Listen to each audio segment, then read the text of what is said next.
Vivemos em um mundo onde a onda de terror e desastres tentam roubar a nossa paz, onde o mal sempre está tentando prevalecer. Mas vemos pela palavra de Deus desde o Antigo Testamento que o cuidado de Deus para com aqueles que o temem e o buscam é muito real e permanente. Fique atento a mais um programa Encontro com a Palavra. Aqui apresentamos a palavra de Deus como resposta a todas as mais difíceis questões da vida. Agora com você, Pastor Edson Bruno.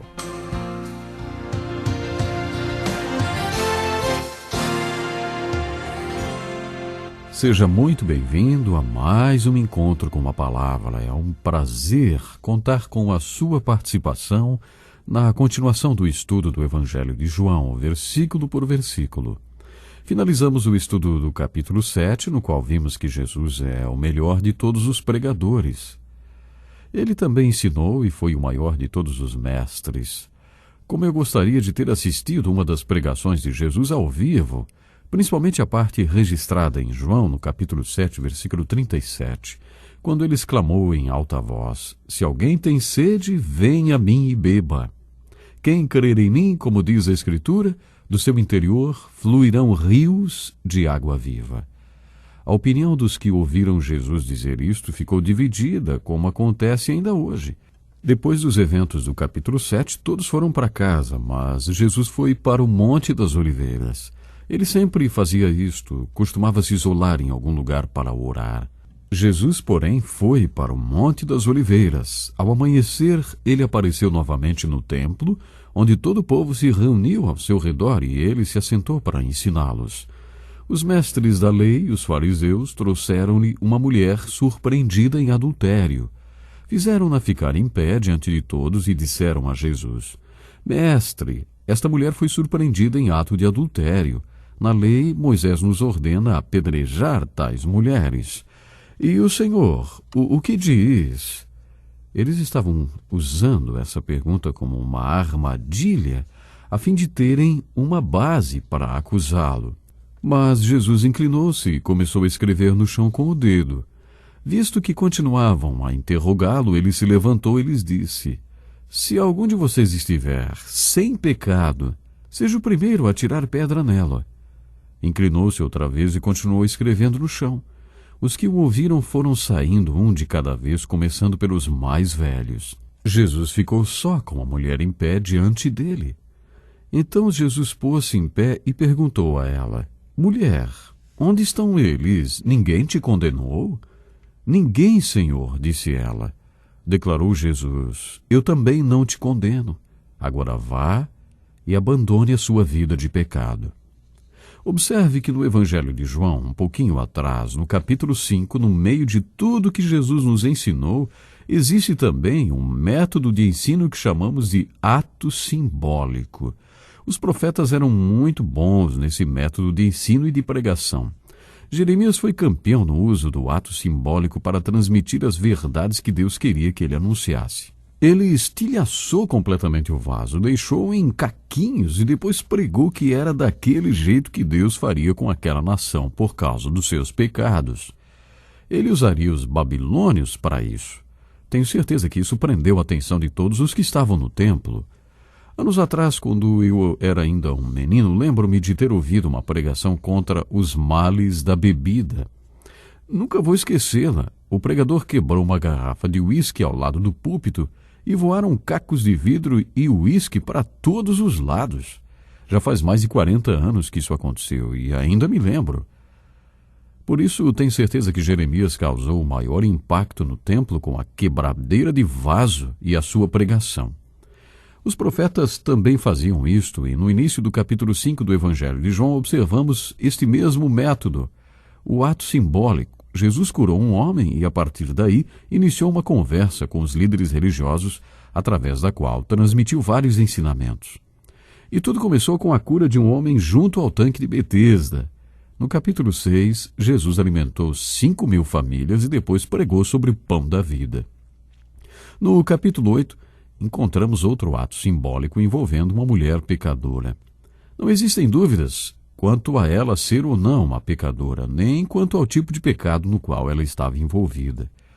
Jesus estava ensinando no templo quando os líderes religiosos trouxeram-na. Alguns tradutores sugerem que eles jogaram a mulher na frente de Jesus. Na tradução da Bíblia que estamos usando, a Nova Versão Internacional, lemos que eles fizeram-na ficar em pé diante de todos. Eles queriam que Jesus se colocasse contra a lei de Moisés e lhe perguntaram: Mestre, esta mulher foi surpreendida em ato de adultério. Na lei, Moisés nos ordena apedrejar tais mulheres. E o Senhor o que diz? Eles fizeram a mesma coisa quando questionaram Jesus se era certo ou não pagar impostos a Roma. A pergunta foi feita em frente aos zelotes judeus e aos guardas romanos que estavam nos arredores. Eles achavam que iam conseguir pegá-lo. Se Jesus dissesse que era errado pagar impostos, os romanos o prenderiam por traição. E se ele dissesse que era certo pagar impostos, os judeus zelotes se ofenderiam e se oporiam a ele. Observe a habilidade com que Jesus tratou desse assunto. Mostrem-me a moeda usada para pagar o imposto. Eles lhe mostraram um denário e ele lhes perguntou: de quem é esta imagem e esta inscrição? De César, responderam eles. E ele lhes disse: então deem a César o que é de César e a Deus o que é de Deus. Ao ouvirem isso, eles ficaram admirados e, deixando-o, retiraram-se. A cena descrita no capítulo 8 é muito parecida com esta. Eles achavam que o pegariam desta vez, porque se ele fosse contra a lei de Moisés, se encrencaria com os líderes religiosos e com aqueles seguidores devotos. Eles acharam que era isso que ia acontecer. Eles não viam como Jesus poderia ser fiel à sua prática de passar a lei de Deus pelo prisma do amor, antes de aplicá-la à vida do povo, dos pecadores e ainda manter-se fiel à lei de Moisés. Jesus, com sua unção, saiu-se muitíssimo bem. Ele vivia sob a unção do Pai e do Espírito. Ele era o próprio Deus. O que mais poderíamos esperar de Jesus, hein? Ele só podia ser genial. Essa história é muito bonita. Jesus se abaixou e ficou escrevendo na areia com o dedo. E quando eles acabaram de fazer perguntas, Jesus parou de escrever, olhou para eles e disse: olha, se algum de vocês estiver sem pecado, seja o primeiro a tirar pedra nela. E voltou a escrever na areia. É interessante o que aconteceu. A partir dos mais velhos até os mais novos, cada um deles foi se retirando e ninguém atirou pedra nenhuma. E Jesus ficou sozinho com a mulher, olhou para ela e disse: mulher, onde estão eles? Ninguém te condenou? E ela respondeu: ninguém, Senhor. Acho que a mulher quis dizer: nenhum homem me condenou, Senhor, mas e você e o Senhor? Jesus lhe respondeu: eu também não te condeno. E acrescentou: agora vá e abandone essa vida de pecado. Existe muita especulação sobre o que Jesus estaria escrevendo na areia. Uma vez ouvi alguém sugerir que talvez Jesus estivesse escrevendo o nome daqueles do grupo que já tinham feito sexo com aquela mulher. Acho isso até provável.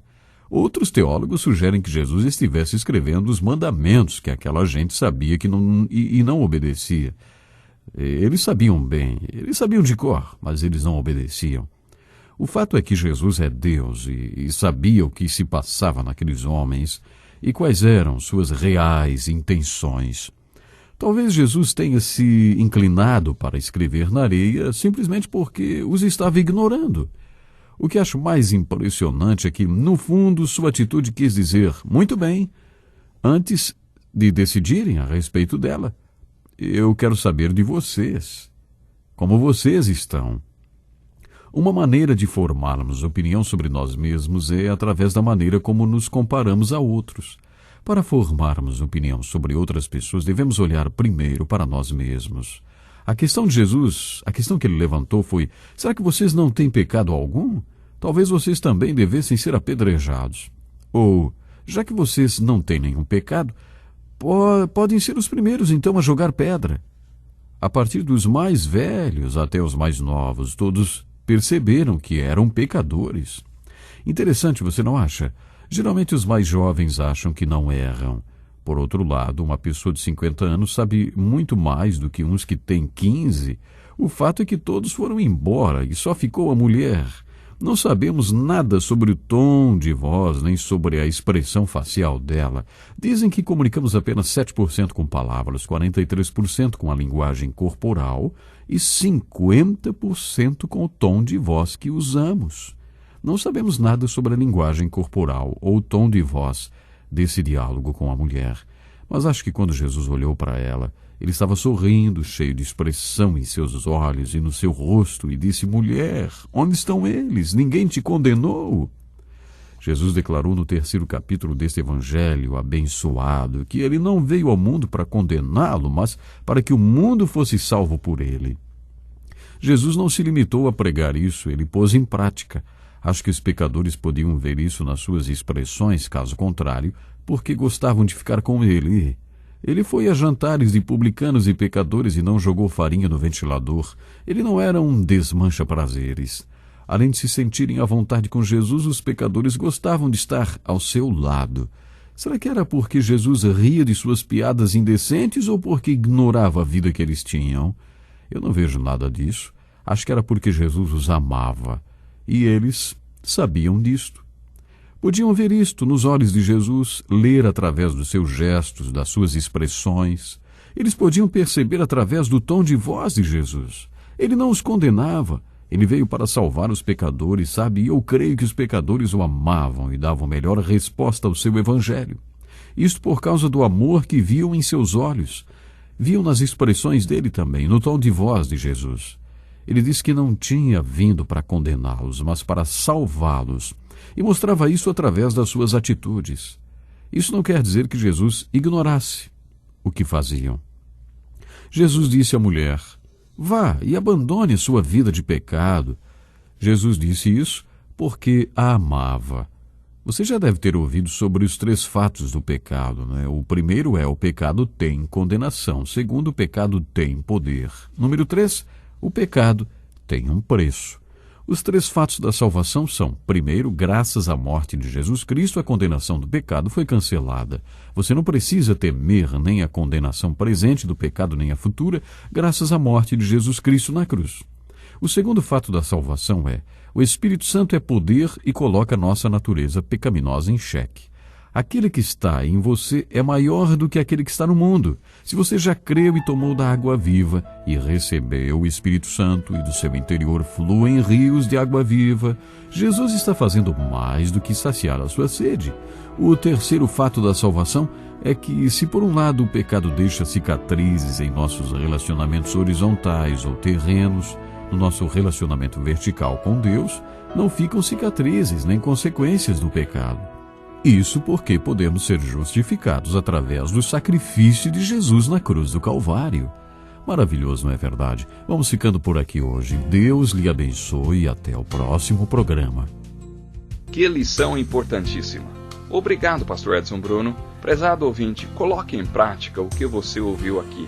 Sem dúvida, sua vida será grandemente abençoada. Este é um estudo escrito pelo Dr. Dick Woodward, na voz do Pastor Edson Bruno. Escreva-nos e solicite o material. Nosso endereço é Encontro com a Palavra, Caixa Postal 2011, CEP 89201-970, Joinville, Santa Catarina. Até o nosso próximo encontro com a Palavra.